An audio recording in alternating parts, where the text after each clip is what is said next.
nós estamos fechando o terceiro trimestre, iniciando o quarto, e é um momento importante para a gente fazer um balanço, entender como é que a indústria de lácteos brasileira está se colocando, os desafios que tem pela frente nesse ano de 2022. Um deles é a reforma tributária. Por isso, nós vamos para o Negócio Leite.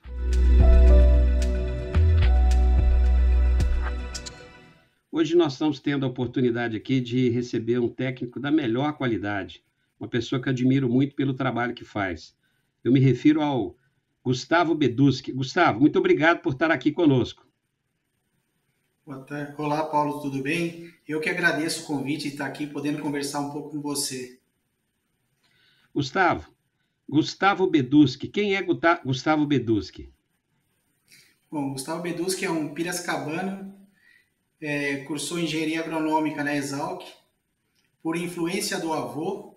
Meu avô, Carivaldo, estudou na Exalc, formou lá em 38, em 39 começou a dar aula, e com isso, depois ele foi influenciando várias pessoas da família. Ele tinha irmãos, tinha sobrinhos e os netos dele. Eu e meu irmão somos formados na Exalc. E durante a minha graduação eu já fui indo para o leite, né? E aí deu a famosa praga de bezerro, né? A gente não larga esse setor. Então eu já trabalhei em várias partes do setor, né? Já trabalhei com extensão, já trabalhei na indústria na área de suprimento de leite, já trabalhei com pesquisa econômica no CPEA e depois vim para a área institucional em Brasília, que eu estou aqui há 12 anos. Eu acho que eu te conheci quando você estava no CPEA e depois pela sua passagem pela indústria. Quando eu estava na OCB. Ah, foi na OCB, exatamente. Na OCB, não, desculpa, na Itambé. Em 2006, que nós fomos para os Estados Unidos para fazer aquele curso de cooperativismo. Exatamente, Fábio Chadar. Com o nosso saudoso amigo Fábio Chadar. Exato, uma grande perda que o Brasil teve. Mas eu queria muito que você explicasse para nós o que é a Viva Lácteos. Eu vou dizer qual o motivo. Eu sempre dizia que o Brasil precisava ter uma entidade forte que falasse pelo setor industrial. E quando surgiu a Viva Lácteos, eu acho que essa lacuna foi preenchida. O que é a Viva Lácteos efetivamente? Bom, a Viva Lácteos é a Associação Brasileira de Laticínios, uma associação que congrega hoje em dia 37 membros. São duas associações, a ABIC, do nosso amigo Fábio Scarcelli, que você entrevistou recentemente, e a ABLV, Associação Brasileira de Lácteos Longa Vida, e 35 empresas, né, de todos os portes, e multinacionais e nacionais. Esse grupo representa cerca de 70% do leite que é industrializado no Brasil e mais de 90% do que a gente tem de exportações. Sabemos que não somos um país exportador como em outras proteínas animais, né? Nos lácteos nós não somos, mas a gente entende que no futuro a gente vai crescendo nisso e a gente já está crescendo as exportações de lácteos. Então, em resumo, a Viva Lácteos é esse grupo que trabalha para o setor, focado nas melhorias para o setor, nas condições do setor. Eu vou contar uma historinha aqui. Eu era secretário executivo da Câmara Setorial do Leite e Derivados e o Rodrigo Alvim, pela CNA, era o presidente. E eu me lembro que o ministro Roberto Rodrigues tinha um problema muito grave para ser resolvido, que envolvia o leite, e ele nos perguntou como é que a gente faz para conversar com o pessoal da indústria. E aí nós falamos que existiam 3 ou 4 entidades que representavam o setor. E ele falou, mas assim fica muito difícil, porque eu preciso ter um debate, né? Uma conversa mais direta, mais objetiva. Ali eu percebi muito claramente a necessidade também para o governo da gente ter instituições fortes, porque fica mais fácil, traduz com mais tranquilidade, com mais clareza, as necessidades de um segmento do setor. A cadeia do leite é uma cadeia muito grande, muito importante, grande que eu falo, porque tem vários elos, e faltava isso, faltava a indústria brasileira estar melhor posicionada. Isso veio acontecendo desde o surgimento da Viva Lácteo, e você falou agora há pouco aqui da questão de exportação, nós vamos falar disso, Mas antes, ô Gustavo, eu queria que a gente desse um passeio pelo Brasil. Eu queria que você... Só posso fazer um registro? Como? Acho que é bom registrar também o tempo da Viva Lácteos, né? A Viva Lácteos Sim, foi nosso marco, né? Foi o lançamento da Viva Lácteos, que foi agora abril, nós estamos completando 8 anos. é Foi nova. abril de 2014 que lançou a Viva Lácteos. Eu entrei no quadro da Viva Lácteos em agosto daquele ano. Então, agosto de agora eu faço 8 anos. É quase junto com o nascimento da Viva Lácteos, com a minha entrada aqui. Quem fez o convite foi o Marcelo Martins, que é um grande amigo nosso, né, que hoje está lá na Piracanjuba. E que já teve aqui nesse programa logo na estreia, nos primeiros Que programas. bom. Mas eu queria que a gente desse uma passeada pelo Brasil, e o Brasil tem algumas coisas muito interessantes, né? A gente tem visto Sim. uma movimentação muito forte da indústria brasileira indo para o sul, e faz todo sentido. E, ao mesmo tempo, a gente tem visto uma consolidação de empresas brasileiras no Nordeste. A Betânia é o caso até que mais desponta. E aí, Uhum. uma das coisas que chama atenção é que o Sul e o Nordeste vêm crescendo a produção, a participação relativa na produção brasileira, a produção tem ficado estagnada desde 14, e as regiões Centro-Oeste, Sudeste e, e Norte vem caindo. Eu queria que você falasse um pouco, principalmente essa lógica da consolidação de empresas do Sul. Justamente assim, você estava tendo crescimento e ali começa a ter uma concentração das empresas que vão para aquela região, né? Uma coisa vai meio que puxando a outra, né? O Sul foi se a gente pega ali no histórico, você sabe melhor do que eu, né, Paulo? O Sul tem um grande crescimento no início dos anos 2000, né? Aqui, em especial a região noroeste, noroeste rio-grandense e oeste catarinense. Né? Se você pegar ali, eles tiveram um grande crescimento a partir do início dos anos 2000. Se a gente lembrar um pouquinho o que aconteceu ali, naquele período houve a Rússia embargou o suíno brasileiro no início dos anos 2000 por uma doença que teve aqui no Brasil. E ali deu um grande choque, porque a Rússia importava muito suíno brasileiro. E ali já era comum na região, os produtores tinham suíno, mas tinham um pouco de leite. E eles intensificaram a produção de leite para ter renda nas propriedades. E ali começa a desenvolver, assim, nessa época também você vê que houve a demanda ali, daí surge, a Aurora inicia mais fortemente a questão de leite para os produtores, que hoje tem uma grande produção ali, uma indústria belíssima da Aurora, e ali vão outros mais crescendo. A própria CCGL teve aquele movimento que toda a transformação dela e tudo mais, e a nova planta lá mais na região noroeste do estado, né? Indo para essa região que cresce a produção de leite. E aí, isso aí vai fomentando e vai também chamando novas indústrias, e isso vai criando um ciclo virtuoso, né?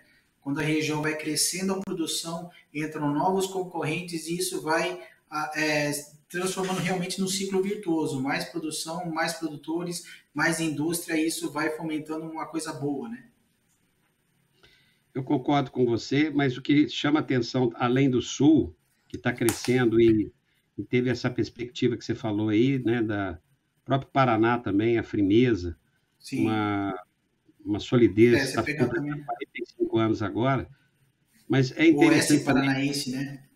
sim, é interessante também o que vem acontecendo no Nordeste. A gente tem que lembrar que o Nordeste passou, nós estamos comparando aqui dados de 2015 e 2021, e nesse período nós tivemos uma seca muito forte no Nordeste, mas é impressionante, eles têm aumentado a produtividade. Eu tive recentemente no Ceará, me impressionou a vontade que eles têm nesse momento, que eles têm demonstrado de organizar a produção. E quando tem vontade, o leite aparece. E eles têm um excelente nível tecnológico, eu acho. Das vezes que eu fui para lá também, você vê o que eles desenvolveram para aquelas condições deles, com a palma forrageira e etc, né? Você vê isso. Tanto que nessa comparação de 15 com 21, justamente essas duas regiões crescem, as demais não crescem, nem em volume absoluto, né? Sim. Então, mostrando isso mesmo, lá também, de uma forma mais tímida que o Sul, até por causa dessas condições climáticas que você colocou bem, mas eles têm crescimento, eles sabem, eles têm tecnologia para tratar com essas adversidades que eles enfrentam lá. Isso é um ponto que, no meu ponto de vista, é muito importante.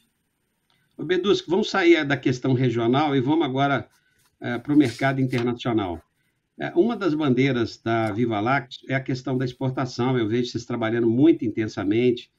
Eu mesmo cheguei a fazer um estudo para o BNDES junto com colegas da Embrapa, estimulados, demandados por vocês.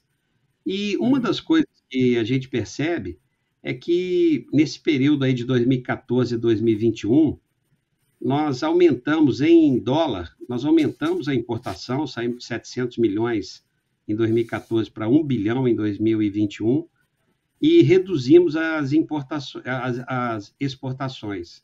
Nós saímos de 450 milhões de exportação para 100 milhões. Ou seja, nós crescemos 300 milhões em 7 anos em importação e perdemos 300 milhões em exportação. Então, na corrente de comércio, nós perdemos aí uns 600 milhões de dólares. A pergunta que eu faço para você é o seguinte: você acredita que o Brasil ainda vai ser um grande exportador de leite? Por quê? Apesar dessa sua colocação, eu acredito sim. Bom, primeiro nós temos que entender qual foi o contexto desse cenário que você muito bem colocou. Lado das importações. Se a gente pega no longo prazo aí, Paulo, o preço das principais commodities lácteas mudou de patamar. Em 2001 nós estávamos falando na casa de $2.000 o patamar de uma tonelada de leite em pó. Hoje em dia você está falando em $4.500 a tonelada. Então, esse já é um ponto que muda o patamar e nós estamos falando assim, aumentou a importação, tá, mas quanto que isso está correspondendo do consumo interno? Então está sempre muito pouco o que entra se transformando em equivalente de litros de leite. E as exportações nós caímos porque naquele passado ali nós tínhamos o que a gente chamava de Venezuela dependência. Nós mandávamos um produto para um país, era leite em pó integral para a Venezuela. E isso, no nosso ponto de vista, no nosso entendimento, é muito ruim. Porque acontece o que aconteceu. A hora que a Venezuela para de comprar, acabou com a nossa exportação. Certo? Hoje em dia, nós estamos exportando aí na casa de 100 milhões de dólares, mas uma gama, nós estamos exportando uma gama interessante de produtos, não é um único produto. Nós temos queijos, e quando se fala queijos, é um mundo de produtos, e para vários países. Então, nós estamos diversificando os produtos e os destinos.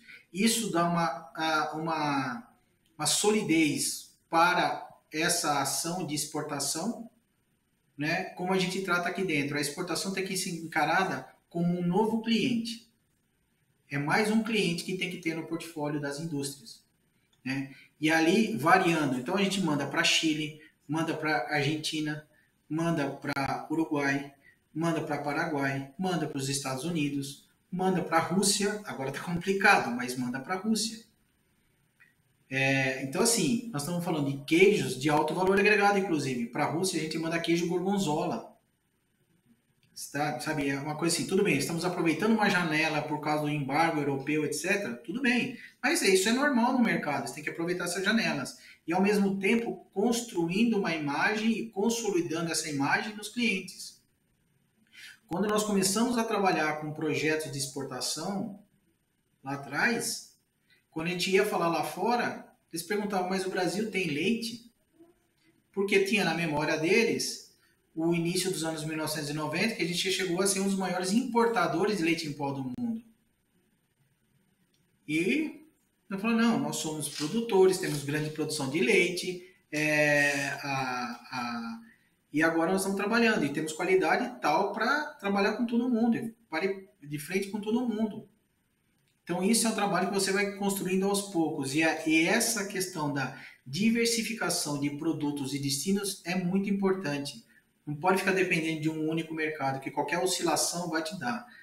E aí, complementando, por que eu acho que vai ser? Quando a gente olha, mesmo considerando esses últimos tempos, como você já colocou, que nós não tivemos praticamente crescimento da produção, mas também nós não tivemos crescimento do consumo. E quando você olha, analisa um período maior, o ritmo do crescimento da produção é maior que o ritmo de crescimento do consumo. Então, seguindo essa lógica e voltando às coisas mais normal, a gente vê que num futuro, não muito distante, teremos excedente exportável. E a gente não pode deixar chegar esse momento para ir trabalhar o mercado externo. É aquele negócio. Para eu entrar no mercado, eu tenho que tirar alguém. Ninguém está esperando o produto lácteo brasileiro. Eu tenho que tirar alguém. E para tirar alguém, eu tenho que tem que ser competitivo em preço, em qualidade, etc. Preço mais quando eu estou tratando de commodity. Quando eu saio das commodities, as outras variáveis contam muito, né? Quando eu vou, como eu citei o queijo gorgonzola, tem questão de sabor, embalagem, tudo isso vai contar naquela negociação. Mas eu O, acredito sim que a gente tem um potencial exportador. o Beduski, eu estou convencido que a gente tem potencial sim.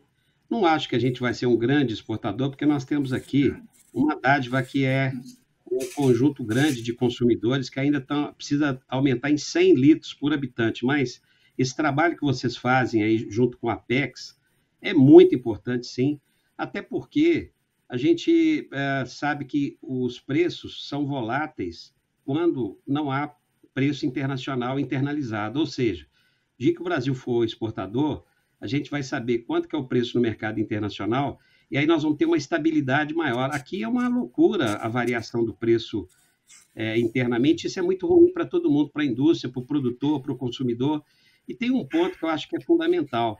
Aumentou a produção, logo cai o preço, e aí, porque o consumo não cresce, você falou, e aí o consumo não crescendo, desanima o produtor. Aí eu estou afim aqui só de fazer pergunta difícil para você, pergunto, por que o consumo não cresce? Bom, só voltando um passo atrás dessa volatilidade que você bem comentou, a nossa diferença, o que a gente precisa importar para dar o consumo é muito pequeno, né?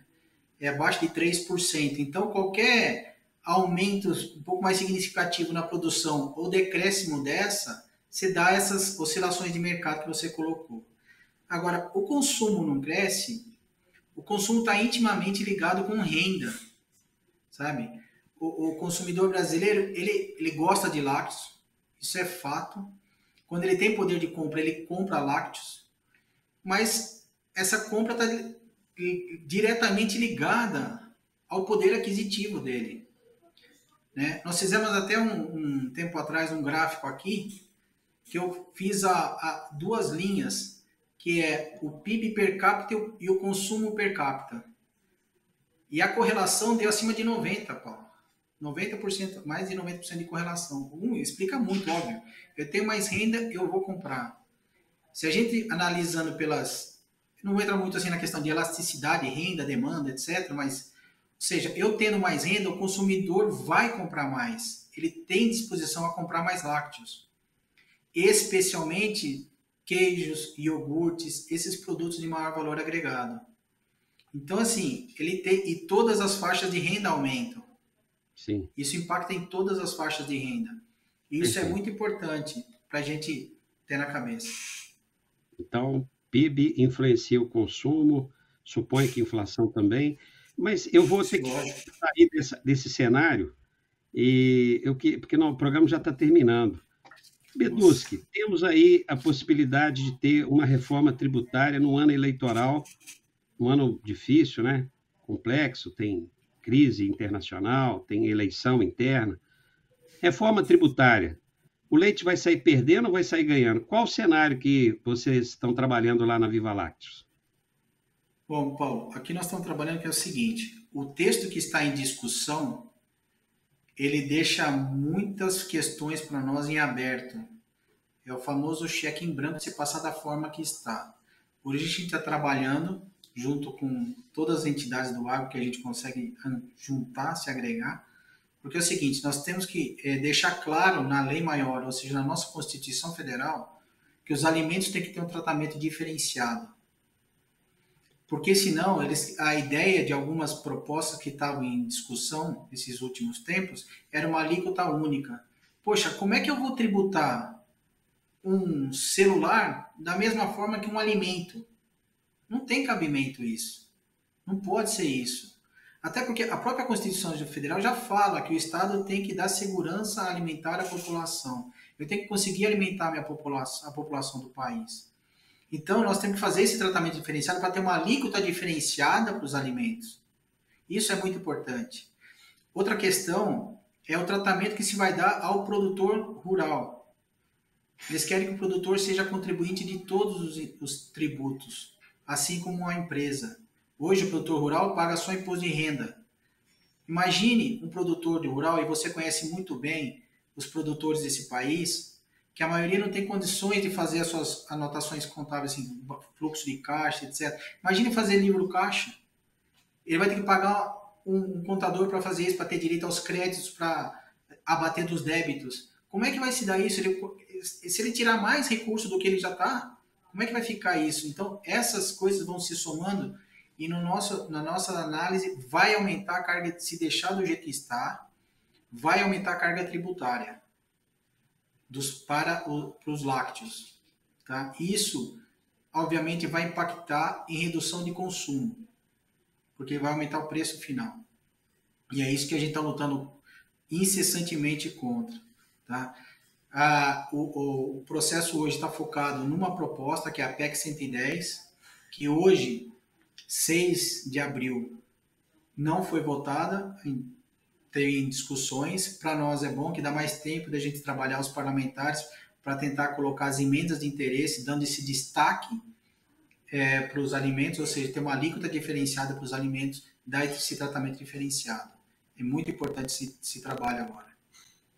Então, do que eu entendi, hoje a proposta que está no Congresso é uma proposta que não é favorável à atividade leiteira e nós temos que tomar um cuidado muito grande porque nós sabemos que a cadeia produtiva que mais emprego e renda gera no interior do Brasil é o leite. A maioria das cidades brasileiras tem o leite entre as 3 atividades mais importantes econômicas do município. Sim. Então, esse é um risco muito grande.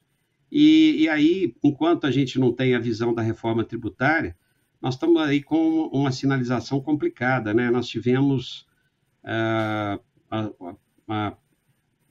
vamos dizer assim, a facilitação da entrada de um queijo, mas isso é uma sinalização perigosa. Eu não queria que você analisasse essa medida de tentar combater inflação através da facilitação da importação de queijo do restante do mundo. Vamos lá, você colocou bem, é um tipo só, é o mussarela, que é o queijo mais consumido também, vamos deixar bem claro, né? E essa questão, nós já colocamos, inclusive para o Ministério da Economia, e algumas reuniões até ontem, organizadas pela deputada Aline Sleutz, do Paraná, estavam representantes do Ministério da Agricultura e Ministério da Economia e representantes da cadeia, nós, CNA, OCB, Abraleite, todos, a ABIC também, todos no mesmo sentido, né? Porque é o seguinte, o que nós colocamos para a economia e para a agricultura já tínhamos colocado em várias oportunidades, eles estão muito bem cientes do nosso posicionamento. É o seguinte, o peso desse produto na inflação é ínfimo. Né? Uma reunião que tivemos na economia semana passada, eles falaram, não, o que nós fizemos com base no INPC e tal. Primeiro que eu falei assim, vocês fizeram uma análise pontual, né? Vocês fizeram tipo mês contra mês, março contra março, fevereiro contra fevereiro, o que foi?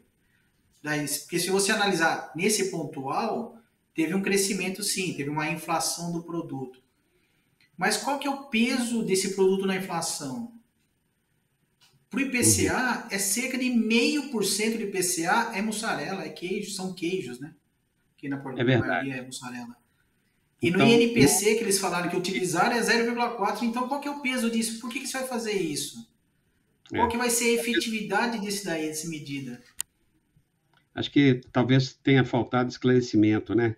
Os economistas tomam atitudes Sim. meio perigosas e que tem que ser revista para não causar tragédia. Sim. O programa acabou. Infelizmente, o programa acabou. Eu queria conversar com você sobre uma opção de questões. Eu queria terminar, então, fazendo um brinde à Viva Lactos, à indústria brasileira. A gente sempre fala do produtor, mas tem que falar da indústria também. E Sim. agradecer muito a sua vinda aqui. Eu estou com a minha tradicional caneca de Vacas e Pessoas Felizes e queria, Estou com o então, meu copo agradecer a aqui. sua vinda aqui. Paulo, eu que agradeço a oportunidade de estar aqui com vocês, conversando. Estou à disposição para outras conversas, que foi muito bom. Como você disse, passa muito rápido. Tem muita mais coisa para a gente falar, muito mais coisa. E é um Ainda bem. prazer estar conversando com você. E Muito é um prazer estar obrigado. conversando com você, Paulo. Eu que Um agradeço grande mais uma abraço. vez. Um Um abraço. abraço. Até mais.